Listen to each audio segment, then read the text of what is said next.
My brother came back from a solo hike. He's not the one who came home. He was only gone for 2 days.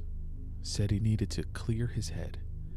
So he packed light and headed up into the Uintas with his usual gear. No big deal. He's done it before. But this time, when he came back, something was off. It started with how he walked in. No announcement, no, I'm back. Just opened the door, set his pack down, and stood in the kitchen like he forgot what it was for. I was at the table, mid-bite. He looked at me and smiled, but it didn't reach his eyes. "Good trip?" I asked. He nodded, still smiling. That smile didn't drop once the whole night. Not when he told me about the mountain lion tracks near his campsite. Not when I noticed he was wearing my sweatshirt, the one he hates. Not even when I asked what trail he took and he said, "North Ridge."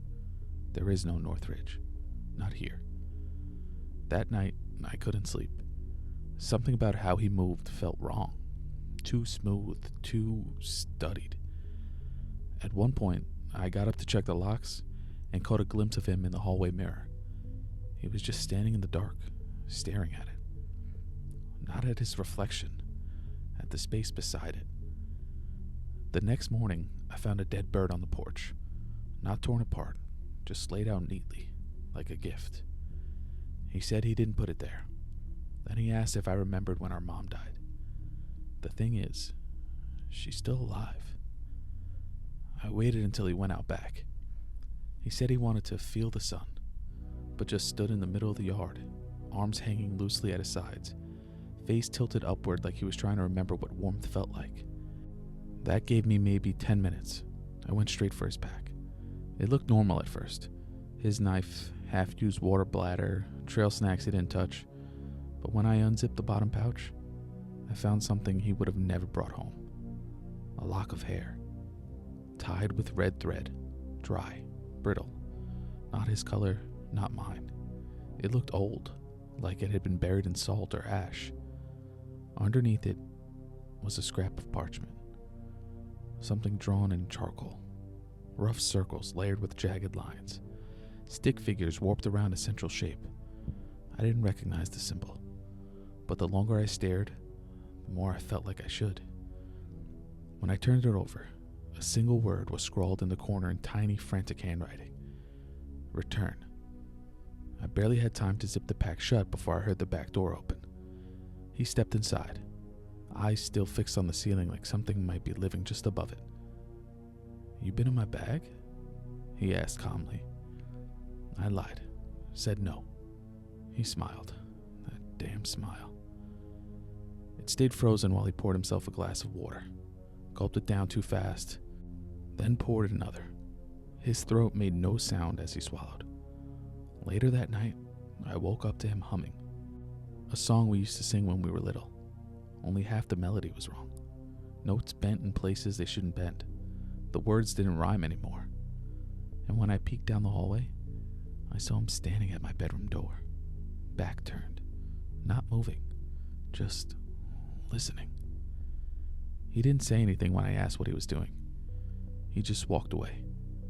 In the morning, he was already at the kitchen table when I got up. No coffee, just sitting. He looked at me with that too wide smile and said, "Why'd you lie, little brother?" He asked why I lied. I didn't answer. I just stood there, heartbeat hammering behind my ribs, wondering how long he'd known, if he saw me touch the pack, if he'd ever really turned his back at all. He didn't press the question, just smiled and went back staring at the table. Later, he left again. No word, no jacket. Just walked out into the tree line and vanished like he'd always belonged there. This time, I didn't check the pack. I waited. And after midnight, he came back. His hands were covered in dirt. Shirt torn, no blood, just wrong. Like it wasn't made for his body anymore. Like his limbs had started to stretch beneath the seams. He didn't say anything. Just walked past me and went straight to the basement. That's when I heard it. Knocking. But not from the door. From inside the pack. Slow. Wet. Rhythmic. Like knuckles dragging against plastic. I opened it. The first thing I saw was the hair again, matted now, damp with something dark. Beneath it, something wrapped in tattered gray cloth. I should have stopped there. I didn't. I reached in and pulled it free. It was a jar, sealed with wax and twine. Inside was a mouth. Not a full face, just a mouth, twisted in a silent scream, gums torn back, lips stitched closed with animal sinew. But it was breathing. The glass fogged up every few seconds. It was trying to speak. Then I realized something. It looked like mine. I dropped it.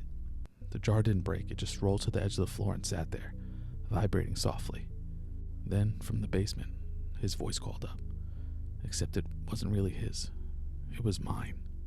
Low, hollow, almost like he was trying it on for the first time. "Why'd you go through my things, little brother?" I didn't answer. I was too busy watching the jar. It was smiling now.